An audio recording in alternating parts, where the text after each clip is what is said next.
Hi hello மக்களே, welcome back to our channel. நம்ம இன்றைக்கி எதை பற்றி பார்க்க போகிறோம் அப்படின்னா, என்னடா அது நேற்று நைட்டு வரைக்கும் பிரச்சாரம் நடக்குது, பெரம்பலூருக்கு வந்து விஜயண்ணா வராரு அப்படின்ற மாதிரிலாம் சொன்னாங்களே, திடீர்னு பார்த்தா பிரச்சாரம் எதுவும் நடக்கலை, கேன்சல் ஆகிடுச்சு அப்படிங்கிறாங்களே, அதுக்கு என்ன காரணம் என்ன அப்படின்னு தெரியாமல் இருந்தீங்கன்னா அதுக்கான காரணத்தை தான் நான் உங்கள்கிட்ட எக்ஸ்பிளைன் பண்ண வந்திருக்கேன். ஏன்னா நேற்று நைட்டு நானும் வந்து அந்த மீட்டிங்க்கு போயிருந்தேன். ஸோ அவர் மீட்டிங் சொல்லணுன்னா அது அவ்வளோ கூட்டம் இருந்தது. ஸோ அதனால் மீட்டிங் கூட சொல்லலாம். ரொம்ப நேரம் வந்து வெயிட் பண்ணி பார்த்தோம். அன்டில் வந்து 12:40 வரைக்கும் வெயிட் பண்ணோம். எதுக்காகனா அவர் வந்து வானொலி திடலுக்கு வந்து வராருன்னு சொன்னாங்க. பெரம்பலூர் வானொலி திடலுக்கு வராருன்னு சொன்னதுனால, ஏன்னா அங்கே மட்டும்தான் அவர் கொடுத்த அனுமதி என்ன கொடுத்துருந்தாங்க அப்படின்னு பார்த்தீங்கன்னா, நின்று பேசுகிறதுக்கான, அதாவது அந்த பஸ்ஸுக்கு மேலே நின்று பேசுகிறதுக்கான அனுமதி வந்து அங்கே மட்டும்தான் கொடுத்துருந்தாங்க. ஸோ 4 ரோட்லேயே பார்த்துடலாம் அப்படின்னு முடிவு பண்ணோம். பட் 4 ரோட்டில் அவர் பஸ்ஸை விட்டு வெளில வர மாட்டார், கை காமிக்க மாட்டாங்க அப்படின்னு சொல்லிட்டாங்க. ஸோ அதனால் நேராகவே வந்து வானொலி திடலுக்கு ஈவினிங் வந்து 5 to 6 அந்த டைமில் வந்து போயிட்டோம். நல்ல க்ரௌடு. அன்டில் பார்த்திங்கன்னா 9 o'clock வரைக்கும் மேக்ஸிமம் தெரிஞ்சுக்கொள்ள. அந்த டைமில் வந்து தண்ணி வேணுன்றதும் வாங்கிட்டாங்க. 10 மணிக்கு மேலே வந்து எங்கேயுமே தண்ணியுமே கிடைக்கல. ரொம்ப க்ரௌடு அதிகமாகிடுச்சு. ஏன்னா வந்து கரெக்டாக ஒரு அரியலூர் வந்து பேசினப்போ வந்து 8:15 தான் பேச ஆரம்பித்தார். 9 மணி வரைக்கும் அங்கேயே வந்து டைம் ஆகிடுச்சு. அரியலூரில் பேசினாங்க. அதுக்கப்புறம் கிளம்பி வந்தால் 10 மணிக்குள்ளே பேசி ஆகணுன்ற கட்டாயம் ஒன்று இருக்குது. ஏன்னா நைட்டு 10 மணிக்கு மேலே வந்து எந்த மீட்டிங்கும் போடக்கூடாதுன்னு வந்து கவர்மெண்ட் ரூல்ஸ் இருக்குது. ஸோ அதையும் ஃபாலோ பண்ணி ஆகணும். என்ன பண்ணுறது அப்படின்ற மாதிரி இருந்தாங்க. இங்கேயும் வந்து மக்கள்கிட்ட வந்து எதையுமே வந்து தெரிவிக்கலை. பட் மக்கள்லாம் வந்து விஜய் அண்ணாவை பார்த்தா போதும் அப்படின்ற அந்த ஒரு கான்செப்ட்லேயே இருந்ததுனால யாரும் அதை பெருசாக யோசிக்கலை. எல்லாருமே விஜய் அண்ணாக்காக வெயிட் பண்ணாங்க.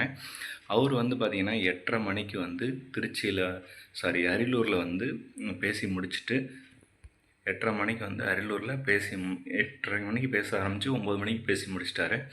அதுக்கப்புறம் வந்து அவருக்கு அங்கேருந்து கிளம்பி பெரம்பலூர் வர வழியில் இடையில குன்னத்தில் வந்து 15 நிமிஷம் வந்து பேசுகிறதுக்காக வந்து ஷெட்யூல் இருந்திருக்கு. ஸோ அவர் வந்து அங்கேருந்து கிளம்பி வரும்போதே முன்னாடி வந்து பைக்கில் வந்தவங்க போனவங்கன்னு சொல்லிட்டு நிறைய பேர் வந்து முன்னாடி இருந்ததுனால அவரால் வந்து கரெக்டாக 9:45 தான் வந்து குன்னத்துலேயே வந்து அவரால் ரீச் பண்ண முடிஞ்சிச்சு.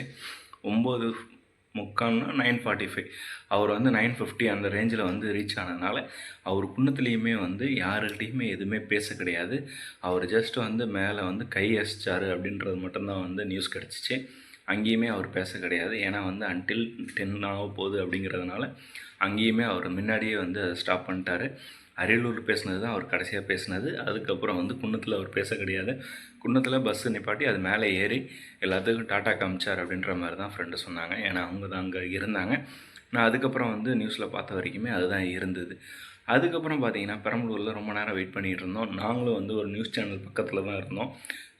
நியூஸ் சேனல் லைவில் இருந்தாங்க, அவங்க பக்கத்தில் தான் இருந்தாங்க. அவங்ககிட்ட அப்போ அப்டேட் கேட்டோம். ஏன்னா மேபி வந்து லைவே வந்து கொஞ்சம் டிலேவாக வர்றதுனால அவங்ககிட்டே கேட்டோம். அவங்க சொன்னாங்க குன்னம் முடிஞ்சிச்சு, இப்போ வந்து வந்துக்கிட்டு இருக்காங்க, சீக்கிரம் வந்துடுவாங்கன்னு தான் சொன்னாங்க.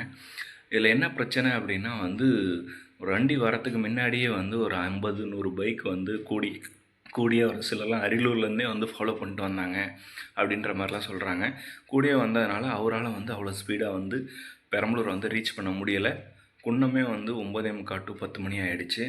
அதுக்கப்புறம் அவர் கிளம்பி வர்றதுக்கு ரொம்ப டிலே ஆகிடுச்சு.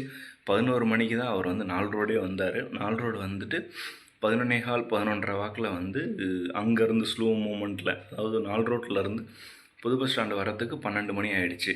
இதுதான் வந்து இன்பிட்வீனில் நடந்தது. அப்போ வந்து லைவில் பார்த்துக்கிட்டு இருந்தோம், வந்துக்கிட்டு இருந்தாங்க. கரெக்டாக 12 to 12:15 இந்த டைமில் என்ன ஆகிடுச்சுன்னா, கரெக்டாக அந்த அஸ்வின்ஸ் இந்த ஏரியா இருக்குல்ல, புது பஸ் ஸ்டாண்ட் தாண்டி நேராக போனோம்னா ரவுண்டானா வருது, அதாவது கலெக்டர் ஆர்ச்சி வருதும் ரவுண்டானா வருது. அந்த இடத்துல வந்து வர வரைக்கும் லைவில் பார்த்தோம். அதுக்கப்புறம் வந்து சரி பக்கத்தில் வந்துடுவார் அப்படின்ற மாதிரி மீன் பண்ணாங்க. அதனால் வந்து அசால்ட்டாக இருந்தோம். எல்லாருமே க்ரௌட் அதிகமாக இருந்தது. அந்த டைம் பார்த்திங்கன்னா ரொம்ப லேட் நைட் ஆகவும் கொஞ்சம் எல்லாமே வந்து கொஞ்சம் டல் ஆகிட்டாங்க. அதுக்கப்புறம் பார்த்திங்கன்னா கரெக்டாக வித்தின் 15 minutes, அதாவது 12:30 மணிக்கு வந்து அங்கே நியூஸ் சேனல்லேருந்து, ஏன்னா என் நியர்பையில் அவங்க தான் இருந்தாங்க, அவங்க இதேமாரி இன்ஃபார்ம் பண்ணுறாங்க, விஜய் அண்ணா வந்து திரும்பி சென்னைக்கு போயிட்டாங்க, இங்கே வந்து வரலையா, அதேமாரி வந்து மீட்டிங் வந்து கேன்சல் ஆகிடுச்சு, அதாவது பெரம்பலூரில் வானொலி திடலில் இருக்கிற மீட்டிங் வந்து கேன்சல் ஆகிடுச்சு அப்படின்ற மாதிரி இன்ஃபார்ம் பண்ணாங்க. ஸோ அந்த டைமில் வந்து என்ன பண்ணுறது எதுன்னே தெரில. என்னடா அது சாயந்தரம் 6 மணிலேருந்து நின்றுட்டுருந்தோம், மணி 12:30 ஆகிடுச்சு. ஆனால் அவரை பார்க்கணுன்ற ஒரு ஆர்வத்தில் இருந்தோம். அவர் ஜஸ்ட்டு வந்து எங்களை பார்த்து கையடிச்சிட்டு போயிருந்தா கூட பரவாயில்ல அப்படின்ற மாதிரி எல்லாத்தோட மைண்ட் செட்டு இருந்துச்சு. ஆக்சுவலாக உண்மையாக அவங்க திங்க் பண்ணது என்னென்னா, ரவுண்டானாட்டே வந்து போலீஸ் மறித்து இதேமாரி வந்து இதுக்கு மேலே நீங்கள் இங்கேருந்து புறப்பட்டீங்கன்னா, அதாவது 4 ரோட்லேருந்து இங்கே புது பஸ் ஸ்டாண்டு வரத்துக்கே கிட்டத்தட்ட வந்து 1 ஹவர் ஆகிடுச்சு. நீங்கள் இங்கே புது பஸ் ஸ்டாண்ட் திருப்பி பழைய பஸ் ஸ்டாண்ட், அதாவது அந்த வானொலி தேடலுக்கு போகிறதுக்கு வந்து எப்படியும் 3 கிலோமீட்டர் இருக்குது. ஸோ 2 to 3 கிலோமீட்டர் இருக்குது. நீங்கள் இதுக்கப்புறம் வந்து போக ஆரம்பிச்சிங்கன்னா பின்னி வந்து இன்னும் 1 to 2 மணி நேரம் ஆகிடும். ஸோ அன்டில் இப்பயே வந்து மணி 12:30, இன்னும் 2 மணி நேரம் ஆச்சுன்னா 2:30 ஆகிடும். ஸோ ரொம்ப வந்து மக்கள் வந்து சிரமத்துக்கு ஆளாவாங்க. நீங்களும் அதுக்கேற்ற மாதிரி வந்து பேச முடியாது அப்படின்ற மாதிரி மென்ஷன் பண்ணி போலீஸ் அட்வைஸ் பண்ணதாகவும், அந்த மாதிரி மேலதிகாரி வந்து அவருக்கு வந்து இன்ஃபார்ம் பண்ணதாகவும், அதனால் மேலும் வந்து மக்களுக்கு சிரமத்தை ஏற்படுத்த வேணாமே அப்படின்னு சொல்லிட்டு அவர் வந்து அப்படியே ரவுண்டானால சுற்றி வந்து மறுபடியும் ரிட்டன் எடுத்து ஹைவே ஏறி சென்னை பைபாஸில் வந்து ஏறி போனதாக வீடியோ பார்த்தேன். ஆக்சுவலாக இதான் நடந்தது. மக்களை வந்து ஏமாற்றணுன்ற ஒரு எண்ணம் கிடையாது. அவரோட மைண்ட் செட்டில் வந்து இன்றைக்கி திருச்சி, அரியலூர், பெரம்பலூர் இந்த 3 இடமும் பண்ணுறதா வந்து பேசியிருந்தாங்க. இப்போ என்ன ஆகிடுச்சுன்னா, திருச்சி முடிச்சுட்டு அரியலூர், ஏன்னா திருச்சியே உங்களுக்கு தெரியும், காலைல 10:30க்கு ஆரம்பிக்க வேண்டிய மீட்டிங் வந்து மதியானம் 2:30 அந்த டைமில் தான் ஆரம்பிச்சிது. 3:30க்கெலாம் முடிச்சுட்டு கிளம்பிட்டாருன்ற மாதிரி நியூஸ் வந்தது. ஸோ அவர் கனெக்ட் பண்ணது வந்து பார்த்திங்கன்னா 3 மாவட்டத்தில் வந்து ஒரு நாளைக்கு ஸ்பீச்சுன்ற மாதிரி, அதாவது எவ்ரி சாட்டர்டே வந்து 3 மாவட்டங்கிற மாதிரி அவர் வந்து கனெக்ட் பண்ணியிருந்தார். பட் ஃபஸ்ட்டு டே அப்படிங்கிறதுனாலயே என்னன்னு தெரில, காலையில் அவர் வந்து அந்த திருச்சி விமான நிலையத்திலேருந்து அந்த மரக்கடை அந்த ஏரியாவுக்கு வரத்துக்கே வந்து கிட்டத்தட்ட 4 மணி நேரம் பக்கம் ஆயிருக்கு.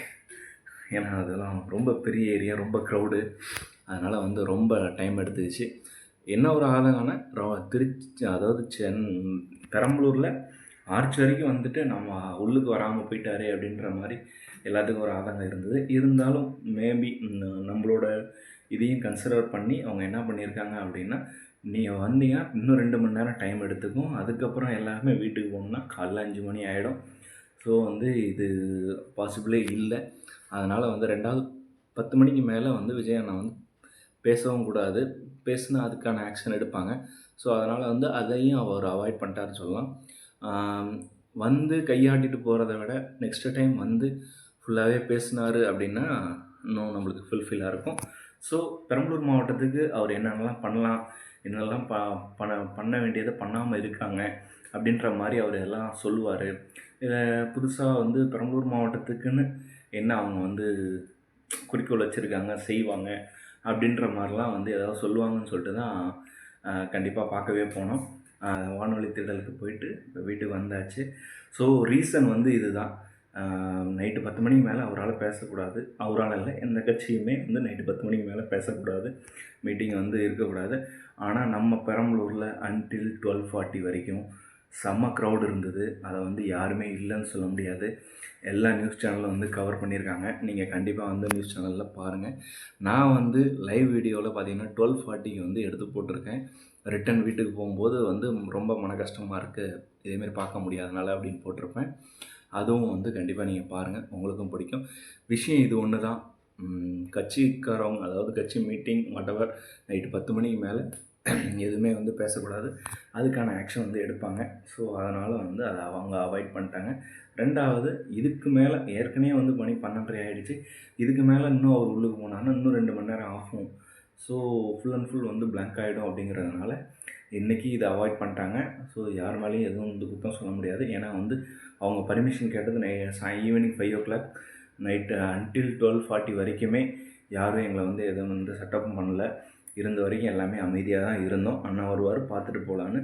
ஓகே, அவரை பார்க்கணும் அப்படின்னு போனேன். பார்க்க முடியல, அது ஒரு சின்ன வருத்தம் தான். நெக்ஸ்ட் டைம் வரும்போது கண்டிப்பாக நம்ம லைவில் சந்திப்போம். Okay, see you.